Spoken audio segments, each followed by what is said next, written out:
திமுக ஆட்சியில் கடந்த 5 ஆண்டுகளில் பல்வேறு வளர்ச்சித் திட்டப் பணிகள் மேற்கொள்ளப்பட்டுள்ளதாக ஆற்காடு சட்டமன்ற தொகுதி திமுக எம்எல்ஏ இல ஈஸ்வரப்பன் தெரிவித்துள்ளார்.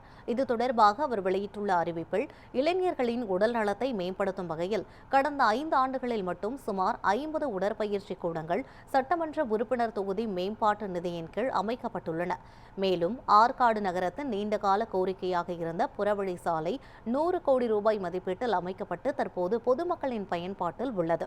அதேபோல 9 கோடியே 60 லட்சம் ரூபாய் மதிப்பீட்டில் புதிய பேருந்து நிலையம் அமைக்கப்பட்டு பொதுமக்களுக்கு மேம்பட வசதிகள் வழங்கப்பட்டுள்ளது.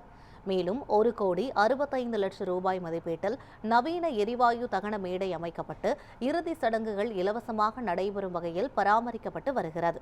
நகரில் நீண்ட காலமாக நிலவி வந்த நீர்வழி பிரச்சினைகளை தீர்க்கும் வகையில் புதுப்பாடியான், 30 வெட்டியான் மற்றும் கிளை பஜார் கால்வாய்கள் 19 கோடி ரூபாய் மதிப்பீட்டில் புனரமைக்கப்பட்டு வருகின்றன. ஆரணி சாலையில் இருந்த பழுதடைந்த நகர்ப்புற ஆரம்ப சுகாதார மையம் முழுமையாக இடிக்கப்பட்டு நவீன முறையில் புதுப்பிக்கப்பட்டு தற்போது பயன்பாட்டில் உள்ளது. அதேபோல விளாப்பாக்கம் தொகுதியில் 1 கோடி 50 லட்சம் ரூபாய் மதிப்பீட்டில் புதிய மருத்துவமனை கட்டிடம் அமைக்கப்பட்டுள்ளது. விளாப்பாக்கம் பொதுமக்களின் குடிநீர் பற்றாக்குறை தீர்க்கும் வகையில் 20 கோடியே 50 லட்சம் ரூபாய் மதிப்பீட்டில் அம்ருத் திட்டத்தின் கீழ் பணிகள் நடைபெற்றுள்ளன.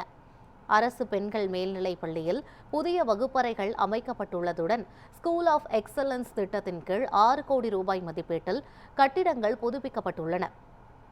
மார்க்கெட், சாலை, குடிநீர், மருத்துவம் போன்ற அடிப்படை வசதிகளுடன் சுற்றுச்சூழல் மற்றும் நீர்நிலைகள் மேம்பாட்டிலும் கவனம் செலுத்தப்பட்டுள்ளது.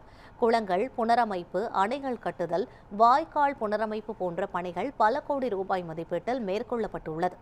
மேலும் கணியம்பாடி ஒன்றியத்தில் மொட்டைமலை முருகன் கோவிலுக்கு செல்ல 3 கோடி ரூபாய் மதிப்பீட்டில் சாலை அமைக்கப்பட்டுள்ளதால் அந்த பகுதி தற்போது ஒரு சுற்றுலா தலமாக மாறியுள்ளது.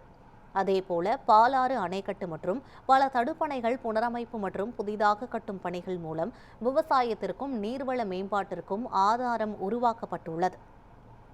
மொத்தத்தில் ஆற்காடு தொகுதியில் கடந்த 5 ஆண்டுகளில் மேற்கொள்ளப்பட்ட இந்த திட்டங்கள் அடிப்படை வசதிகளை மேம்படுத்தி மக்களின் வாழ்வாதாரத்தை உயர்த்தும் நோக்கில் செயல்படுத்தப்பட்டுள்ளதாக கூறப்படுகிறது.